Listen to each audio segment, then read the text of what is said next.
सो आइए students start करते हैं अपनी आज की क्लास, जिसमें हम आगे बढ़ाएंगे मैथ्स का topic time and distance. So students, time and distance में आज की क्लास में हम करने वाले हैं थ्योरम नंबर 4। और ये थ्योरम नंबर 4 जो है ये थ्योरम 3 से कुछ मिलती जुलती थ्योरम है। तो इसमें आपको प्लस करना होगा चीजों को, और उसमें आपने माइनस किया था। हालांकि आपको मैं डिटेल में समझाऊंगा जब मैं थ्योरम कराऊंगा। तो आइए देखते हैं स्टूडेंट्स, आज की क्लास में हम जो थ्योरम पढ़ने वाले हैं वो किस तरह के क्वेश्चन से रिलेट करती है और उसको कौन से क्वेश्चंस में आपको अप्लाई करना होता है। सो स्टूडेंट शुरू करते हैं। तो यहां आप देख सकते हैं time and distance theorem number 4 आज हम करने वाले हैं, जो कि बेसिकली टाइम और डिस्टेंस से रिलेट रखती है। तो कहने का मतलब है इसमें आपको डिस्टेंस ही निकालना होगा, जैसे पिछली थ्योरम में आपने डिस्टेंस निकाला था। देखते हैं स्टूडेंट्स, यहां लिखा है a boy walking at a speed of 3 kilometre per hour reaches his school and returns home at the rate of 2 kilometre per hour. तो यहां पर स्टूडेंट्स देखिए, एक जो लड़का है वो जाता है घर से स्कूल की तरफ, और उसकी जो स्पीड होती है उस समय वो अलग होती है। कहने का मतलब है 3 किलोमीटर पर आवर है, तो इस स्पीड से वो घर से स्कूल की तरफ पहुंच जाता है। लेकिन अगर बात करें वापिस आने की, returns home at the rate of 2 kilometre per hour, तो जब वापिस आ रहा होता है तो धीरे धीरे आ रहा होता है, ठीक है। तो उस समय जो स्पीड होती है वो क्या होती है स्टूडेंट्स, 2 किलोमीटर पर आवर होती है। अब आगे बढ़ते हैं, ठीक है। If he takes 5 hours in all, अगर टोटल 5 घंटे लग जाते हैं उसको आने जाने में, ठीक है। मान लेते हैं कि ए पॉइंट से वो बी पॉइंट पे गया, ए पॉइंट उसका घर हो गया, बी पॉइंट उसका स्कूल हो गया। तो अगर ए पॉइंट से बी पॉइंट की तरफ 3 किलोमीटर पर आवर की स्पीड से, और जब वो स्कूल से घर की तरफ वापस आता है तो वो 2 किलोमीटर पर आवर की स्पीड से वापस आ रहा है। यहां पे एक और चीज नोट कीजिए स्टूडेंट्स, यहां पर आपको नोट करना है कि जो दोनों टाइम जो उसने डिस्टेंस ट्रेवल किया है, जो डिस्टेंस है उसका वो सेम है, ठीक है ना। जाते टाइम जो डिस्टेंस है वही आते टाइम का डिस्टेंस है। तो ये भी आपको नोट करना है। तो ऐसे क्वेश्चन में जहां पे डिस्टेंस सेम होता है लेकिन स्पीड अलग अलग होती है, तो उसमें किस तरह से हम पता लगाएं कि यहां से यहां तक के बीच का डिस्टेंस क्या है। क्लियर? चलिए, सो देखिए, इसको मैं दो तरह से करके दिखाऊंगा आपको। एक नॉर्मल मेथड होगा जो कि अलजेब्रा वाला मेथड है, उसमें हम इक्वेशन बना के करेंगे, और दूसरा मेथड जो होगा वो होगा शॉर्टकट ट्रिक। तो आपको जो भी अप्लाई करना हो करिएगा। बेसिक इसलिए बता रहा हूं क्योंकि वो जो बेसिक मेथड होगा वो हर क्वेश्चन में अप्लाई हो सकता है, ठीक है। चलिए शुरू करते हैं। तो मान लेते हैं जो मुझे निकालना है उसको x मान लेते हैं। लेट डिस्टेंस, जो भी डिस्टेंस है दोनों के बीच का वो है x किलोमीटर्स, ठीक है। अब एक चीज देखिए स्टूडेंट्स, यहां पर आपको जो 5 घंटे दिया हुआ है वो टोटल टाइम दिया हुआ है। क्या दिया हुआ है? टोटल टाइम, ठीक है। तो मैं क्या करने वाला हूं, देखो इस इक्वेशन कैसे बनेगी। यहां पर मैं लिख देता हूं 5, ठीक है। इक्वल टू लगाया, यहां पे 5 लिख दिया। अब ये 5 क्या है? टाइम है ना। क्या है? टाइम है। और आपको पता ही है स्टूडेंट्स कि टाइम के इक्वल में मैं टाइम को ही रख सकता हूं और कुछ नहीं रख सकता। टाइम के बराबर में मैं इस तरफ टाइम को रखूंगा तभी बात बनेगी, वरना गलत हो जाएगा। अब टाइम का है, एक ही टाइम दिया हुआ है क्वेश्चन में, और कोई तो टाइम है नहीं। लेकिन मुझे इतना पता है स्टूडेंट्स कि टाइम का एक फॉर्मूला होता है जिसको बोलते हैं डिस्टेंस अपॉन स्पीड। होता है या नहीं होता? बिल्कुल होता है। अच्छा, एक चीज बताओ, मैं जाने का टाइम निकाल सकता हूं क्या? मतलब हालांकि एग्जैक्ट नहीं निकालना मुझे, लेकिन कोशिश करके जाने का टाइम क्या हो गया। देखो, x मान लिया मैंने डिस्टेंस, है ना, यहां से लेके यहां तक का डिस्टेंस मान लिया x, तो डिस्टेंस की जगह मैंने x रख दिया। और डिस्टेंस अपॉन स्पीड, जाने की स्पीड क्या थी? 3। ये लो, इतने घंटे लगे जाने में, समझ गए। तो ये क्या हो गया? जाने का टाइम। आने का टाइम, आने का टाइम भी निकाल देते हैं। आने का टाइम क्या होगा? डिस्टेंस तो x ही रहेगा, डिस्टेंस तो बराबर है, और आने की स्पीड क्या है? 2। तो ये हो गया आने के टाइम। पहले ये चीज क्लियर कर लो, ठीक है। अब मैं इन दोनों को ही यहां पे पुट करूंगा।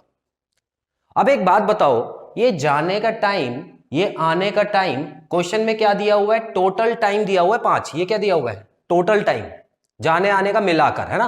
क्वेश्चन में देखो लिखा है if he takes 5 hours in all, मतलब आने जाने में 5 घंटे। अब अगर क्वेश्चन में मान लो स्टूडेंट्स, अगर क्वेश्चन में दिया होता कि आने जाने के टाइम का डिफरेंस, ठीक है, मतलब जाने में जितना टाइम लगा उसमें 1 घंटा ज्यादा लग गया, और आने में जितना टाइम लगा जाने में और आने में जो टाइम लगा था उसमें 1 घंटे का फर्क था। अगर ऐसा क्वेश्चन होता तो माइनस करते, ठीक है ना। जाने में और आने में जितना टाइम का फर्क था वो 1 घंटे का फर्क था, तो ऐसा अगर क्वेश्चन आ जाएगा, डिफरेंस दे देंगे क्वेश्चन में, तो आपको माइनस करना होगा। लेकिन यहां पर तो टोटल दे दिया आपको, तो हमको इसके हिसाब से चलना है। तो मैं क्या करूंगा, जाने का टाइम प्लस आने का टाइम हो गया 5। इसको सॉल्व कर दो, आंसर आ जाएगा आपका। ठीक है, चलो करके देखते हैं। तो यहां पे क्या आ गया स्टूडेंट, 6 आ गया। ये हो गया 2x plus 3x is equal to 5। अब आप यहां देख सकते हो 2x और 3x को प्लस करके बन गया 5x upon 6 is equal to 5। So 5 से 5 को मैं काट देता हूं, 6 वहां पे जाके 1 से मल्टीप्लाई हो जाएगा, तो इसका मतलब क्या आ जाएगा, 6 किलोमीटर आंसर आ जाएगा। तो स्कूल और घर के बीच का जो डिस्टेंस था वो कितना था, 6 किलोमीटर। तो ये वाला मेथड, तो इसको लॉन्ग मेथड बोला जाता है। अब एग्जाम में इतना टाइम नहीं है आपके पास, तो क्या करोगे, थ्योरम नंबर 3 और थ्योरम नंबर 4 बिल्कुल एक जैसी है, बस उसमें क्या है, उसमें आपको टाइम का डिफरेंस दिया होता था, ठीक है, और इसमें क्या दिया होगा, टाइम को जोड़ के दिया होगा। चलिए अब देखते हैं क्या तो बोलती है थ्योरम। देखिए करना कुछ नहीं है आपको स्टूडेंट्स, यहां पर आपको डिस्टेंस निकालने के लिए क्या करना है, सबसे पहले तो जो स्पीड है उन दोनों को मल्टीप्लाई कर दो, सिंपल। उसके बाद स्पीड को प्लस कर दो, मल्टीप्लाई बाय जो टाइम दिया हुआ है, टाइम में जो फर्क है वो लिख दो, बस आंसर आ जाएगा, ठीक है।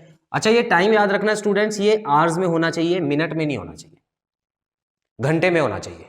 अगर मिनट में दे रखा है तो उसको आप अपॉन 60 करके आवर्स में चेंज करेंगे, ठीक है, इतना समझ आ गया। चलिए अब आंसर निकालते हैं। तो देखिए ये हो गया 3 multiply by 2 upon 3 plus 2 multiply by 5 लिख देता हूं, क्योंकि घंटे में ही दिया हुआ है, 5 तो आवर्स में ही दिया हुआ है, ठीक है। अब मैं क्या करूंगा स्टूडेंट्स, देखो यहाँ पे आ गया 6, यहाँ पे आ गया 5, मल्टीप्लाई बाय 5, इसको काट दो, आपका आंसर आ गया 6 किलोमीटर, ठीक है। तो थ्योरम बेसिकली आपकी ये है जिसके बारे में मैं आपको बताना चाह रहा था। तो अब आप देख सकते हो कौन से मेथड से आपको अच्छा लगता है, आप उसी मेथड से करना। क्लियर, स्क्रीनशॉट लेते हैं, फिर एक और क्वेश्चन करते हैं। सो स्टूडेंट्स क्वेश्चन नंबर 2 की तरफ बढ़ते हैं। अ train running at a speed of 60 kilometre per hour reaches it's destination and returns back at the rate of 75 kilometre per hour. तो इसमें भी आपको दो तरह की स्पीड दी हुई है, जैसे पिछले क्वेश्चन में दी थी। If it takes 9 hours in all, तो टोटल आने जाने में 9 घंटे लगा देती है वो। Find the distance between the two station. So students long method से अब आप लोग करेंगे, ठीक है ना, मैं शॉर्ट मेथड से करके दिखा देता हूं आपको। तो टोटल डिस्टेंस निकालना है आपको पता ही है टोटल डिस्टेंस बराबर है। सो बराबर डिस्टेंस जब भी आता है तो हम क्या करते हैं, दोनों स्पीड्स को मल्टीप्लाई कर देंगे, 60 multiply by 75 upon 60 plus 75 multiply by जो टाइम होगा वो घंटे में होना चाहिए, तो हमारे पास टाइम जो है वो आवर्स में ही है। इसको सॉल्व कर दो, आपका आंसर आ जाएगा। तो देखते हैं स्टूडेंट्स, ऊपर वाले नंबर को मल्टीप्लाई मत करना क्योंकि अभी हम काटेंगे इसको। यहां पे आ जाएगा 135 मल्टीप्लाई बाय 9। अब देखो स्टूडेंट्स यहां पर 15 के टेबल में ये दोनों आते हैं, ठीक है ना, 15 5 होता है 75 और 15 9 होता है 135, और ये 9 और 9 कट गया, तो कितना आंसर आ गया स्टूडेंट्स, 300 किलोमीटर आंसर आ गया। तो टोटल जो डिस्टेंस रहेगा वो कितना रहेगा, 300 किलोमीटर। तो स्टूडेंट्स आई होप आपको थ्योरम अच्छे से समझ आ गई है। इसे मैंने आपको 2 क्वेश्चन प्रैक्टिस भी करा दिए हैं। तो याद रखिए ये थ्योरम आपको तभी अप्लाई करनी है जब डिस्टेंस आने जाने का इक्वल हो और स्पीड अलग अलग हो और आपसे क्या पूछा हो, दोनों के बीच का डिस्टेंस। हाँ, आपको टोटल टाइम भी दिया हो, ठीक है, टोटल टाइम अगर आपको दिया होगा तो आप ये थ्योरम अप्लाई कर सकते हो।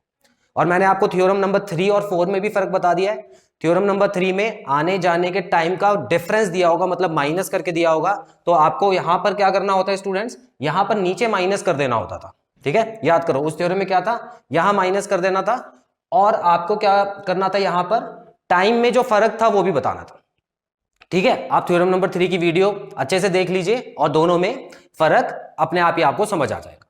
सो स्टूडेंट्स आप इसका स्क्रीनशॉट ले, फिर एक क्वेश्चन होमवर्क के लिए दे देता हूं।